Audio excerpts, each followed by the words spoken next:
సందీప్ రాజ్ గారు. Good evening. Good evening.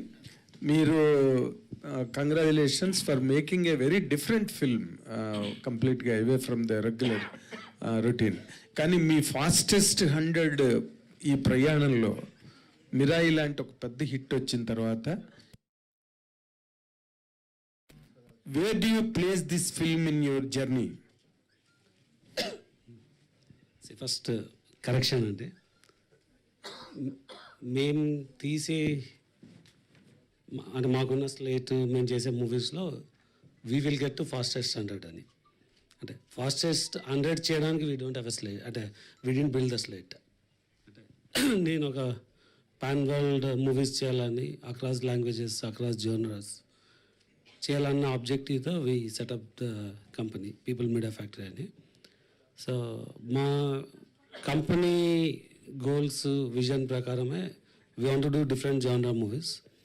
So Sandeep ఈ story తీసుకొచ్చినప్పుడు డెఫినెట్గా అంటే if you see the colour of the movie or the span with అంటే Roshan is a emerging star, but we are still doing without any combination. అంటే we have a director with national award and emerging యాక్టర్తో ఈ span attempt చేయడం అనేది this is one of our objectives. అంటే deliver a different content and some content will go very big, some will do moderate.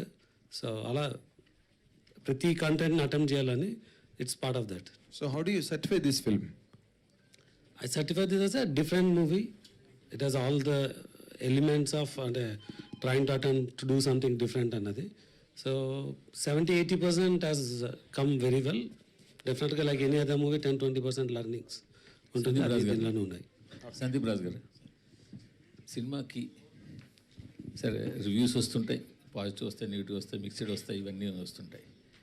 But మీ మూవీకి especially ఈ మూవీకి ఎందుకు maximum negative reviews వచ్చాయి? అంటే ఎందుకు వచ్చాయంటే మీ సినిమాని మీరు చూసుకున్నారా? మీ సినిమాలో ప్లస్లు మైనస్లు మీరు ఆఫ్టర్ స్క్రీన్ మీ పడ్డాక మీరు గమనించారా? మీ తప్పులు ఏమైనా ఉన్నాయంటారా, లేవంటారా? లేదు సార్, నేను కూడా సినిమాకి ఎవాల్వ్ అవుదాము అనుకునే మనిషినే సార్. నేను ఎవాల్వ్ అవుదాము అనుకుంటాం కాబట్టి నిన్నటి నుంచి కూడా ఒక పక్కన చూసిన వాళ్ళందరూ బాగుంది, డీసెంట్ ఫిలిము, చాలా బాగుంది అది ఇది అంటున్నారు. ఇంకొక పక్కన రివ్యూస్ ఖచ్చితంగా ఆపోజిట్గానే ఉన్నాయి సార్. ఉన్నప్పుడు ఓకే, నేను ఎందుకు ఫస్ట్ సినిమాకి కూడా ఇంతే వచ్చేసారు రివ్యూస్. కానీ ఏంటనంటే ఎందుకు నేను రివ్యూస్ రాసే వాళ్ళు చూసే స్టాండర్డ్కి నేను ఎందుకు రీచ్ అవ్వలేకపోతున్నాను అన్నదైతే ఆలోచించాను సార్. ఆలోచిస్తున్నప్పుడు ఇప్పుడు దాని తర్వాత సినిమా చూసేటప్పుడు మన మైండ్ సెట్ ఇప్పుడు ఏం నచ్చట్లేదు మనకి, అంటే వాళ్ళకి ఏం నచ్చుండదు అది దాని పాయింట్స్ దాంట్లో చూస్తున్నాం కదా సార్. సో ఒకటి ఏంటి అని అంటే నేను ఒక ఎమోషన్నో ఒక కథనో నేను ఒక రకంగా చెప్పాలి అన్న ఉద్దేశంతో చెప్తూ వెళ్తున్నాను సార్. నేను అలా చెప్తూ దానికి ఏమేం కావాలో అది చెప్పుకుంటూ వెళ్తున్నాను. కానీ టూ మచ్ ఆఫ్ అంటే నేను నా దృష్టిలో నేను ఆనెస్ట్గా చెప్పానేమో అనుకుంటున్నాను సార్. కానీ అది ఎలా కన్వే అవుతుందో అన్నది తెలీదు. కానీ నేర్చుకుంటున్నాను సార్. అంటే just like trying to figure out ఏంటంటే సార్, ఒకటి ఇప్పుడు నేను ఇన్ని రోజులు నేను ఒక మంచి సినిమాను తీశాను అని నమ్ముకొని సడన్గా ఇప్పుడు ఇన్ని మాటలు రాగానే నెక్స్ట్ డేకి డిజోన్ చేసేసుకుంటే నన్ను నేను మోసం చేసుకున్నట్టే సార్. అంటే నేను బిలీవ్ చేసేది ఏంటంటే సందీప్ ఒక చాలా గొప్ప సినిమాని తీశాడు, దాన్ని ఇంకా జనాలకి మేము తీసుకెళ్ళాలి.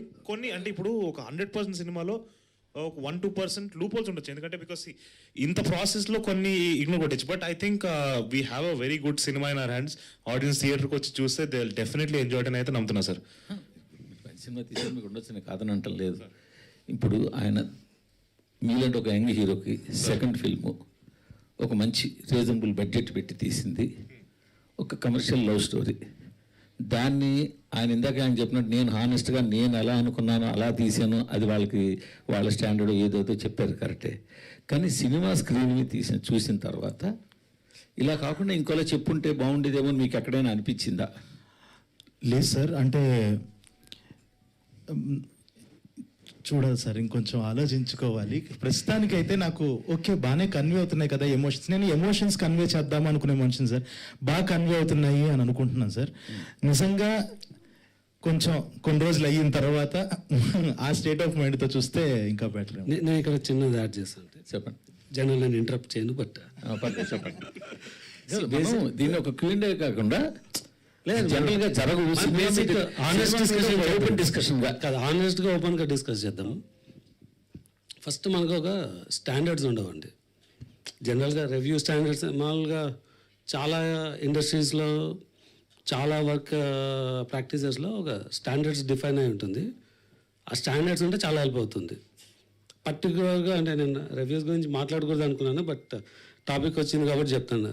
రివ్యూస్కి ఒక స్టాండర్డ్ అన్నది ఉంటే, ఇప్పుడు నేను జనరల్గా ఐ వాచ్ ఇంటర్నెట్లో సోషల్ మీడియాలో వెరీ క్లోజ్లీ.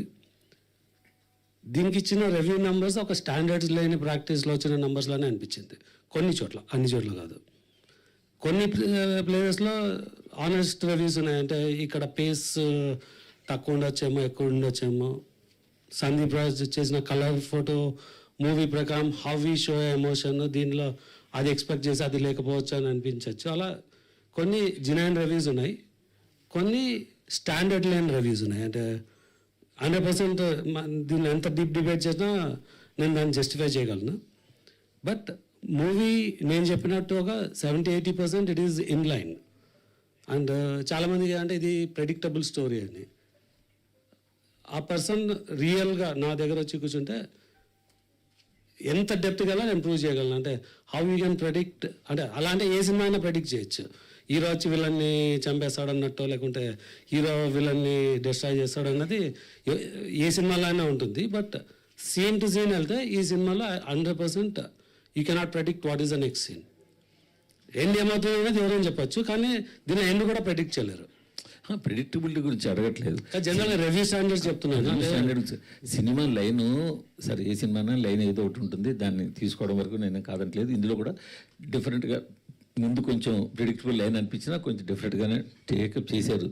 కానీ అది మీ ఎడిటింగ్లో కావచ్చు, లేకపోతే స్క్రీన్ ప్లేలో కావచ్చు, కొన్ని చోట్ల జంప్స్ ఉన్నాయి, కొన్ని చోట్ల ఓవర్ ది బోర్డ్ వెళ్ళారు. కొన్ని అంటే ఇక్కడ రివీల్ చేయకూడదు, మన సినిమా ఇంకా ఇవాళే రిలీజ్ అయింది కాబట్టి. కొన్ని చోట్ల అయితే ఫ్రాంక్లీ స్పీకింగ్ చెప్తున్నాను, హర్ష గారికి సంబంధించిన ఒక సీన్కి అయితే ఎప్పుడు అయిపోతుందా సీను స్క్రీన్ మీద అప్పుడు నేను తలెత్తుతానని చెప్పి కూర్చున్నా. నేను చూడలేకపోయాను ఆ సీన్ని.